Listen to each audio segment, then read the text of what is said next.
pessoal, estamos aqui então para mais um vídeo aqui pelo seu canal Web Giro, o seu canal de mistérios, seu canal de casos curiosos, de história do mundo, lendas urbanas, um canal bastante versátil para agradar você. Galerinha, desde já peço a você, dê aí o seu joinha, o seu like.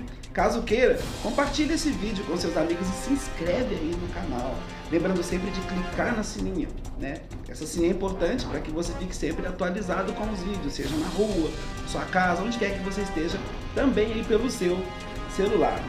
Pessoas, não poderia deixar de agradecer muitíssimo, né?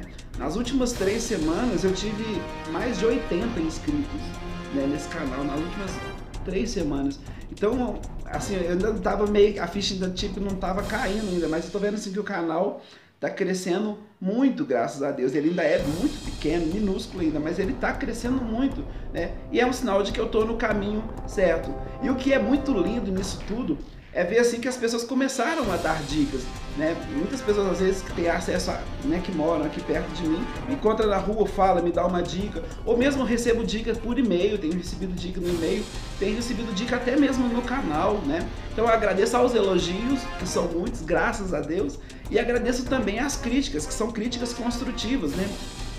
E também já pensando nesse crescimento do canal e tudo, eu já quero dizer para você que eu fiz uma página do Web Giro no Facebook, o link está na descrição para você, por favor, clica lá, né? É uma maneira de a gente estar mais perto um do outro, uma maneira de a gente se relacionar melhor, uma maneira também de eu receber o maior fluxo de críticas, né? Assim, e poder melhorar o canal sempre, né?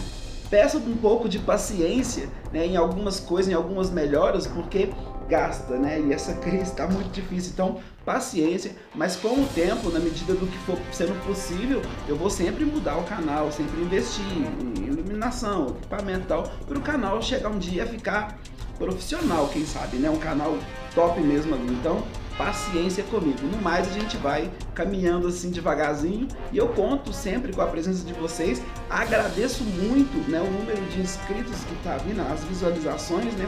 Alguns vídeos meus, né, se você olhar aí, você vai ver que alguns vídeos meus lá vão para ter mais de 7.000 visualizações já. Eu nunca imaginei de chegar nesse ponto agora, assim, né, no início do canal, assim, né? Então, tem vídeos meus que tem 4.000 visualizações. E claro, existem outros que não tanto, né? Mas isso a gente vai caminhando aos poucos e vai crescendo. Então, no mais era isso, quero agradecer muitíssimo. Fique aí comigo, se inscreve no canal. Galerinha, trazendo hoje para você, então, um assunto bastante intrigante, né? Pode-se assim dizer. E de fato, um mistério, né? Um mistério do mundo, sem dúvida. Nós vamos falar hoje de pessoas que são estigmatizadas. Você já ouviu falar sobre isso?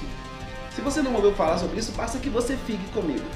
Desde já, eu quero indicar para você, logo após terminar esse vídeo, que você assista esse filme aí, ó, Estigmata. Esse filme vai explicar bem, né, talvez muitos já devem ter assistido, né, esse filme vai explicar bem o que é o fenômeno dos estigmatizados, né. Bom, galerinha, então eu quero dar só uma introdução, vai seguir uma matéria aí para vocês, uma matéria bastante explicativa, né, que deu um trabalhinho para fazer assim, mas vocês merecem isso. Então eu só quero dar uma introdução. Esse assunto, ele é um assunto que envolve teologia mística, porque é sempre relacionado à religião, à fé, mais precisamente católica, né? Então, ele envolve a teologia mística, ele envolve psicologia e envolve medicina. Então você vê assim que não é uma coisa assim flutuante, como alguém poderia dizer, né? Não, é algo sério, né? Onde envolve medicina, psicologia e a teologia mística, é claro. A teologia mística vai contribuir para psicologia e para medicina. O diagnóstico é muito difícil de ser dado, porque ele mescla, como eu já disse, né, elementos religiosos e reações fisiológicas, né, do corpo, assim.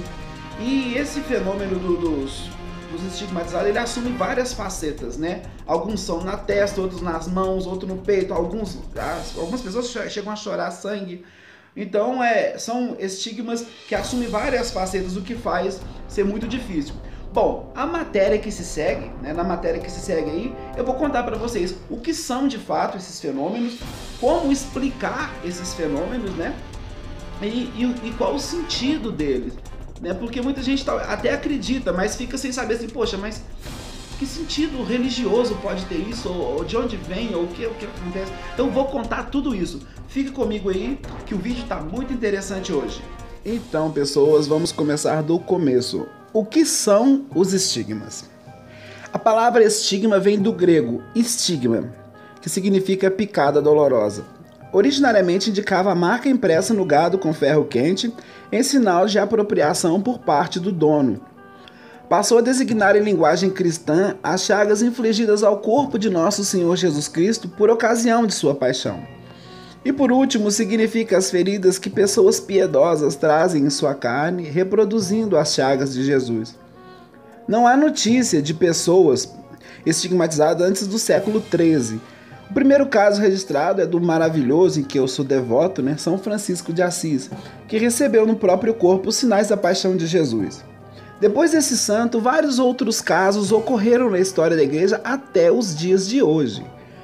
Também se observa que os cristãos protestantes apresentam poucos casos de estigmas, ao passo que os cristãos ortodoxos orientais, eles não conhecem esse fenômeno.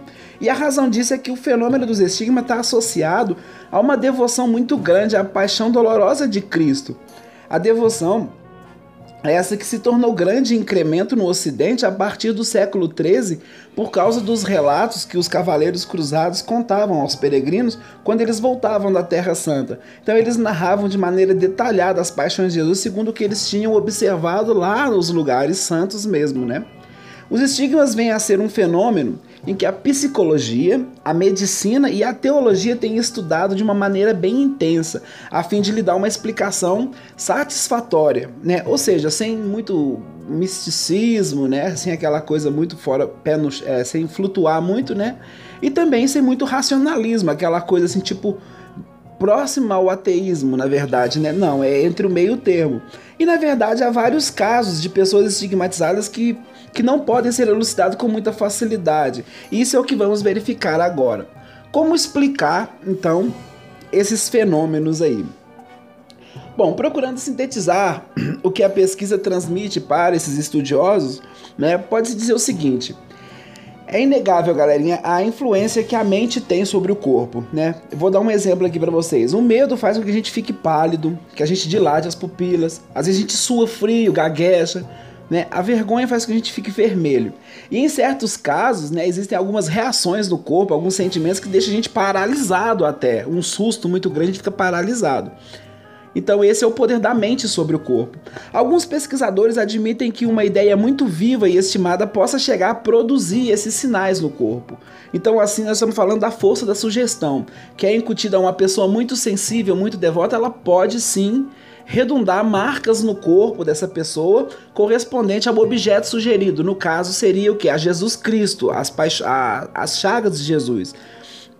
Então, na base dessas verificações dos cientistas, dos estudiosos, a gente pode afirmar que a contemplação da paixão do nosso Senhor em grau muito intenso pode produzir lesões na pele das pessoas que estão ali contemplando. Lesões semelhantes àquelas que se encontram no objeto contemplado, no caso, Jesus Cristo.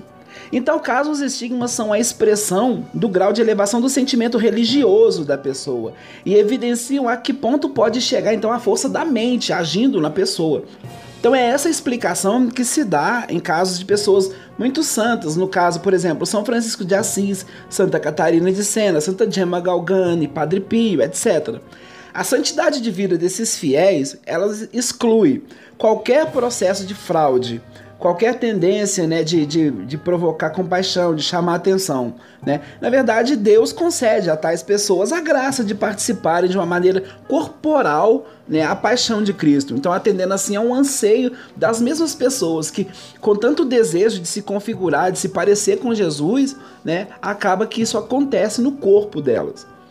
Todavia, nem todos os casos de estigmas podem ser diagnosticados com segurança e clareza. Há casos em que os estigmas aparecem juntamente com vários sintomas doentios, o que parecem ter causa numa configuração móvel da pessoa estigmatizada e não na graça de Deus. O que isso quer dizer? De modo especial, a gente pode falar de histeria. Uma pessoa histérica, ela assume frequentemente comportamento e estilo de vida que tende a chamar a atenção das pessoas, né? Ou seja, cativar a simpatia, querer que as pessoas voltem toda a atenção para elas e tudo. Mas também não é certo falar que todo caso de histeria eles são mentirosos ou fraude. Às vezes a pessoa é histérica e não tem nada a ver com Deus isso, mas a mente pode produzir no corpo de uma pessoa histérica esses fenômenos. Então esses dados são muito complexos, na verdade, né? Que são relacionados à psicologia e à fisiologia, e tornam polivalente o fenômeno dos estigmas. Cada caso é de ser considerado como único. Haverá mesmo casos em que não se poderá definir com clareza a índole do fenômeno. Então fica a pergunta, né? Seria realmente uma graça de Deus ou resultaria unicamente da natureza mórbida da pessoa em foco? É de crer que não é muito raro as duas coisas acontecerem. Em todo caso, porém, sempre é de grande valia a análise do contexto, da vida, né, onde ocorrem essas pessoas, a vida das pessoas, a vida que elas levam, quem são elas, né?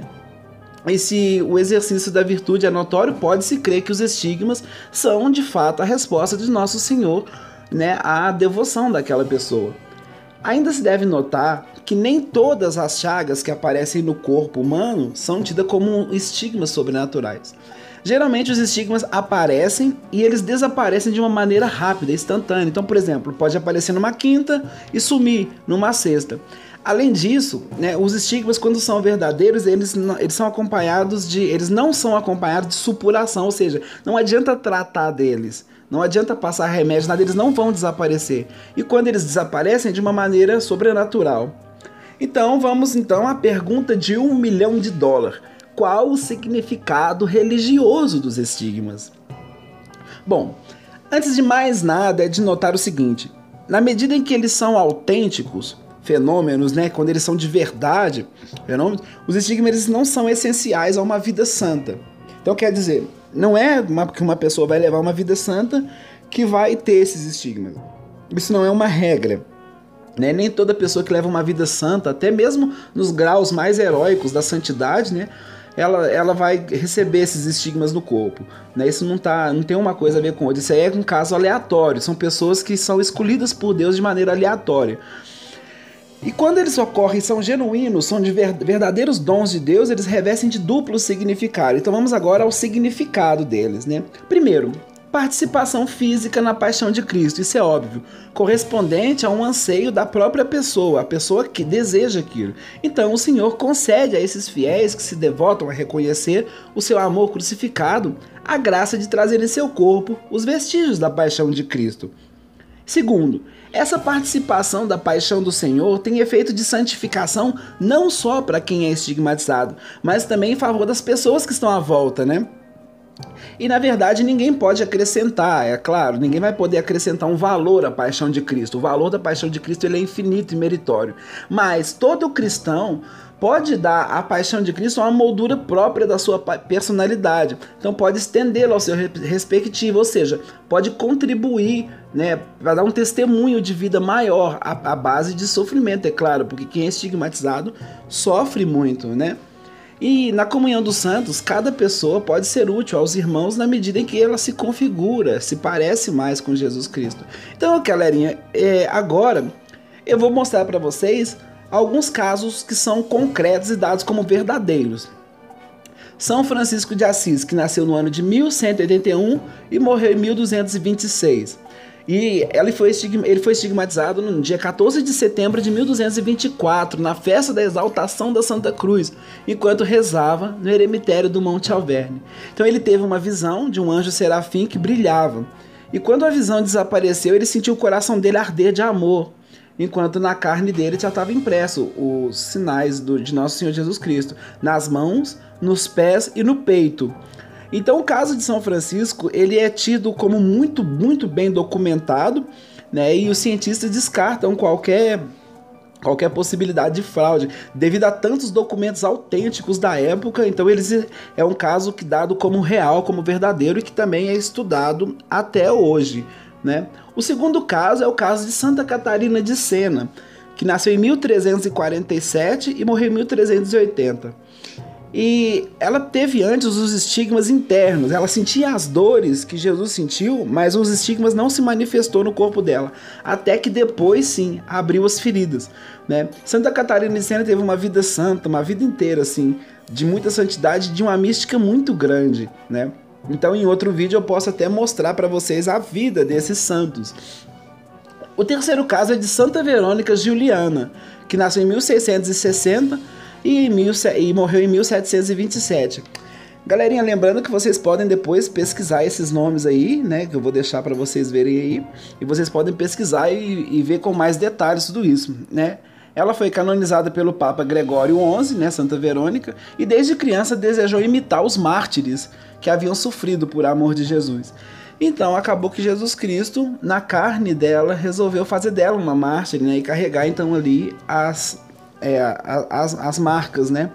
Santa Gemma Galgani nasceu em 1878 e morreu em 1903, né? Que desde menina também tinha um grande amor a Jesus Cristo e foi uma santa que sofreu muito, né? Vale muito a pena aí vocês pesquisarem a história dela.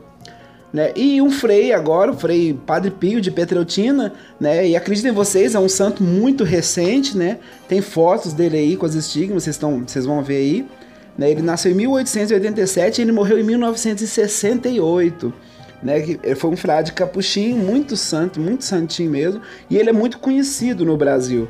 E durante 50 anos ele carregou os estigmas, e todo mundo sabia disso. E ele veio a falecer, então, e quando ele morre, os estigmas somem. Galerinha, existem muitos casos que eu poderia dar para vocês, e até mesmo de pessoas que não são consideradas santas, assim, canonizadas e tudo, né? E casos que são investigados no dia de hoje, mas o vídeo ficaria demasiadamente longo. Então espero que vocês tenham gostado desse vídeo.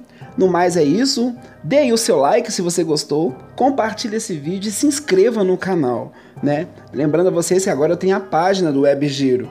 Então, galerinha, se inscreve aí, o link da página tá na descrição, como eu já disse, né? Então vai lá, curte a página e a gente fica assim dessa forma mais próximo. Espero que vocês tenham gostado, um beijo no coração e tchau!